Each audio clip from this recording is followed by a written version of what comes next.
আসসালামু আলাইকুম, আমি আল সাব্বির পড়াশোনা করছি বর্তমানে বুয়েটে। এসএসসি 2025 সালে বুয়েট অ্যাডমিশনে আসা রিটেন কোশ্চেনগুলো থেকে আমি ম্যাথগুলো সলভ করবো। তোমাদের যদি ক্লাসগুলো ভালো লেগে থাকে তাহলে তোমরা অবশ্যই চ্যানেলটা সাবস্ক্রাইব করবা, ফ্রেন্ডের শেয়ার দিবা, ঠিক আছে? আচ্ছা, তো চলো আমরা ম্যাথটা শুরু করি। এটা হচ্ছে তোমার ফাংশন এবং তোমার ডিফারেন্সিয়েশন দুটো কম্বাইন্ড একটা ইভেন ইন্টিগ্রেশন, ডিফারেন্সিয়েশন ইন্টিগ্রেশন সব কনসেপ্টই লাগবে এই ম্যাথটাতে। তো চলো আমরা ম্যাথটা সলভ করি। তো এখানে কী দেওয়া ছিল, এফ প্রাইম এক্স অর্থাৎ এফ এক্সকে একবার ডিফারেন্সিয়েট করলে, মানে আমরা যদি এভাবে বলি যে এফ এক্স একটা ফাংশন, ডিটিএক্স অফ এফ এক্স যদি হয়, এটাকে আমরা বলতে পারি এফ প্রাইম এক্স, অর্থাৎ এটা হচ্ছে তোমার এই ফাংশনটাকে একবার ডিফারেন্সিয়েট করা হয়েছে। তো এইটার ভ্যালু আমার দেওয়া আছে কত, tan inverse sec x plus tan x, এই টার্মটা দেওয়া আছে। তো এই যে টার্মটা আছে, এই টার্মটার ভ্যালু কত জানো তুমি? আমি যদি বলি এই টার্মটা হবে, এটা দেখো, এই যে sec x plus tan x, এই টার্মটা হচ্ছে আমার ট্যান π/4 প্লাস এক্স বাই 2। তো এইটা কিভাবে, এটা হচ্ছে পুরো ত্রিকোণমিতিতে যাচ্ছে। তো চলো আমরা দেখি কিভাবে এটা আসতেছে। তাহলে দেখো, একটা ম্যাথে কিন্তু ডিফারেন্সিয়েশন, ইন্টিগ্রেশন, ত্রিকোণমিতি এবং ফাংশনের সব বেসিক কিন্তু ঢোকাই দিচ্ছে, ঠিক আছে? Sec x plus tan x, তো এই টার্মটাকে আমরা এইভাবে লিখতে পারি না? দেখো তো,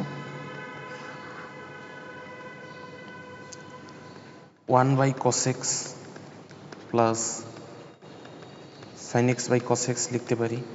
তো এখান থেকে আমরা কি লিখতে পারি, cos x আর লসাগু যদি করে ফেলি 1 প্লাস sin x।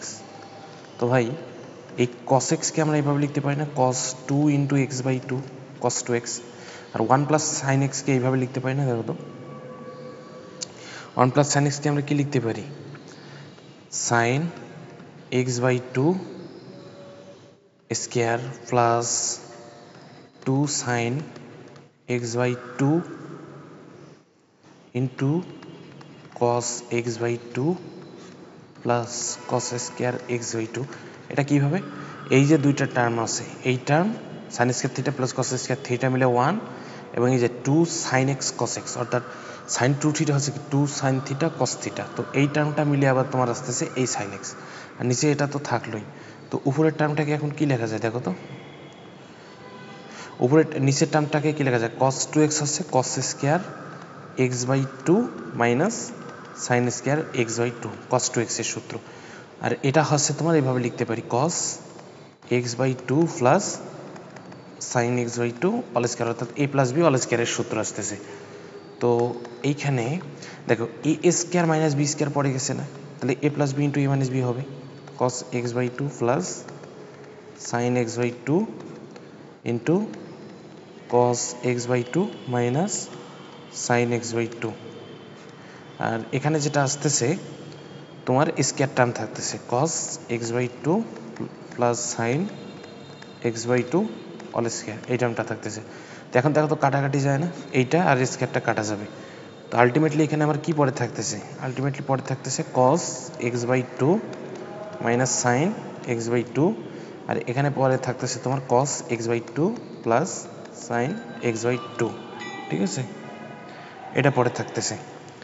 তো এখন আমি যদি উপরে নিচে অর্থাৎ লব হরকে যদি cos x বাই 2 দ্বারা ভাগ করে দেই, cos x বাই 2 দ্বারা যদি ভাগ করে দিই, তাহলে এখানে থাকতেছে 1 প্লাস tan x বাই 2, আর নিচে থাকতেছে 1 মাইনাস tan x বাই 2, অর্থাৎ লব হরকে আমরা cos x বাই 2 দ্বারা ভাগ দিছি, ঠিক আছে? cos x বাই 2 দ্বারা লবকেও ভাগ দিছি, হরকেও ভাগ দিছি। তো এখানে আমি কি এইভাবে লিখতে পারি না? দেখো তো, 1কে আমি tan π/4 লিখতে পারি, অর্থাৎ tan a plus tan x by 2।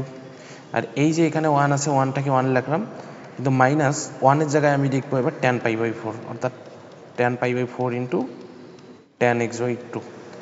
দেখো তো জিনিসটা, মানে এখানে কেন হইলো, এখানে যে একটা 1 গুণ অবস্থায় আছে এই জায়গায়, সেই 1টাকে আমি tan π/4 লিখলাম।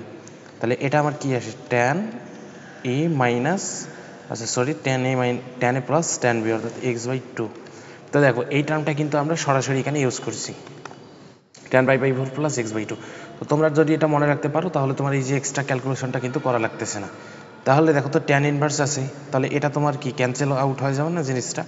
তাহলে এখানে তোমার যেটা থাকতেছে π/4 প্লাস x/2, এইটা হচ্ছে কি এ প্রাইম এক্স এর ভ্যালু, ঠিক আছে। অর্থাৎ এ প্রাইম এক্স হচ্ছে তোমার এটা, অর্থাৎ আমি যদি এটা বলি যে dx অফ এপেক্স এর ভ্যালুটা হচ্ছে তোমার এটা। এখন দেখো তো ডি অফ এপেক্স এটা তোমার কি হয় π/4 প্লাস x/2, এই যে ডিএক্সটা এই সাইডে নিয়ে আসলাম, দেন একটা কাজ করবো দুই সাইডে ইন্ডিকেট করে দেব। তো দেখো এইখানে আমি কার সাপেক্ষে ইন্ডিকেট করতেছি, এপেক্সের সাপেক্ষে ইন্ডিকেট করতেছি, অর্থাৎ স্মল ডি এর পর যেটা থাকে তার সাপেক্ষে ইন্ডিকেট করি। কাকে ইন্ডিকেট করতেছি, এখানে তোমার সামনে একটা 1 আছে, সেই 1কে ইন্ডিকেট করতেছি, ঠিক আছে, সেই 1কে ইন্ডিকেট করতেছি। আর এইখানে কার সাপেক্ষে ইন্ডিকেট করতেছি, এক্সের সাপেক্ষে ইন্ডিকেট করতেছি। কাকে ইন্ডিকেট করতেছি, এই টার্মটাকে ইন্ডিকেট করতেছি, ঠিক আছে। আচ্ছা আমি যদি এই জায়গায় আর একটু স্পষ্ট করে এটা লিখি, এখানে তোমার একটা 1 গুণ অবস্থায় আছে, সেই 1কে আমরা এপেক্সের সাপেক্ষে ইন্ডিকেট করব। তাহলে দেখো তো কত হবে, 1কে যদি এপেক্সের সাপেক্ষে ইন্ডিকেট করি আমরা কিন্তু এপেক্স পাবো, এপ অফ এক্স পাবো। আর এখানে ইন্ডিকেট করলে π/4 প্লাস x²/4 এই টার্মটা আসতেছে। এখন কি বলছে, প্লাস সি। কেন সি বলো তো, একটা ইন্টিগ্রেশন করলে কিন্তু আমার একটা ইন্টিগ্রেশন ধ্রুবক কিন্তু আসবেই। এখন এই সি এর ভ্যালু কোথায় পাবো, এটা হচ্ছে আসল প্রশ্ন, যে সি এর ভ্যালুটা এখন কোথায় পাবো। তো দেখো সি এর ভ্যালুটা বের করার জন্য একটা কন্ডিশন এখানে দেওয়া আছে, সেটা হচ্ছে এফ অফ জিরো এর ভ্যালু কিন্তু 0, অর্থাৎ আমরা 0 বসানোর পর সি এর ভ্যালুটা ক্যালকুলেট করব। তাহলে দেখো এফ অফ 0 এটার ভ্যালু কত 0 কন্ডিশন অনুসারে। তো আমরা এখানে এক্স এর জায়গায় 0 বসাই, তাহলে দেখো এটা 0 হয়ে যাবে, এটাও 0 হয়ে যাবে, তাহলে আলটিমেটলি তুমি সির ভ্যালু কত পাবা, 0 পাবা। তাহলে এখান থেকে তুমি সির ভ্যালু 0 ক্যালকুলেট করতে পারতেছো।